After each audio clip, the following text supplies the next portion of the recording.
Hey everybody, welcome to a mic talk on a Friday.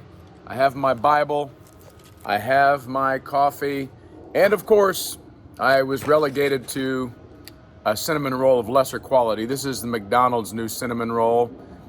Not great, not terrible, but I like to keep stuff rolling. It's Friday and it's time for a cinnamon roll. So we had an early morning shoot out before dark. It was a little rainy and even snowy up in the mountains here in Vegas as we continue to shoot for this all church study in the fall.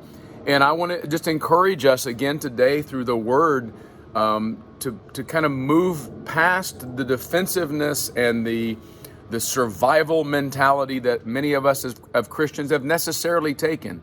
By the way, I want to just ask you, are you guys okay? You guys doing all right? We made it through 2020, guys, and I think God's got some good stuff on the horizon. So don't be discouraged. Don't give up hope. But I want us to kind of shift now. It's 2021, and I sense that things are changing, as I said yesterday. It's time for Christians to make a difference in the world. And I want to read this really important passage. It's been one of my favorites for my whole life from 1 Peter. 1 Peter chapter 2. And he really lays it out for what it's like to be a Christian. What does it mean to live as a Christian in a non-Christian world? And here's what he says in verse 11. Beloved, I urge you as sojourners and exiles to abstain from the passions of the flesh, which wage against the soul. Keep your conduct among the Gentiles honorable, so that then when they speak against you as evildoers, they may see your good deeds and glorify God on the day of his visitation. There's so much in these verses. The first one I want to just tackle is that he urges us as sojourners and exiles. Some versions say, I urge you as aliens. What does it mean to be alien? It means to be in a location but not really belong there, or to be from some other place. So as sojourners and exiles, so imagine that we are this as he says earlier in this passage, you're a chosen race, a royal priesthood, a holy nation. He's not talking about America. He's not talking about any other nation, Israel. He's talking about the church. He's talking about people of God who are separated as if we were a totally different race of people. Not white or black or Asian or Hispanic or I'm not talking about skin color.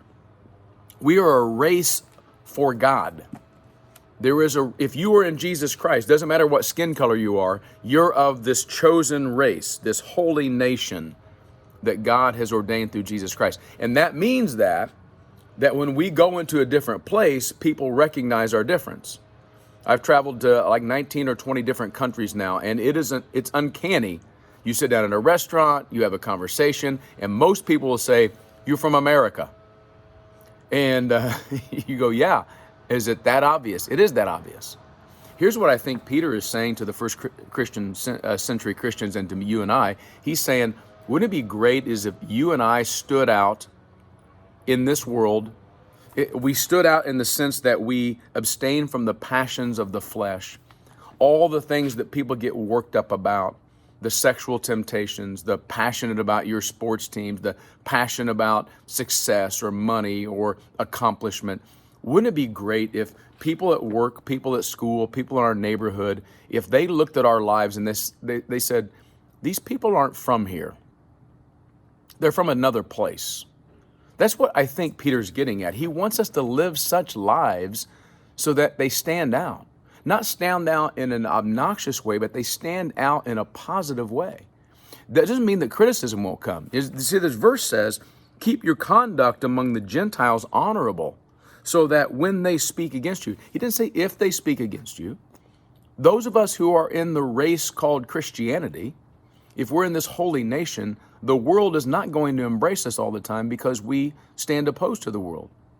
We don't speak the language of the world. We don't adhere to the customs of the world. So he says, when they speak against you, and by the way, Gentiles is just another word for a non-person of God.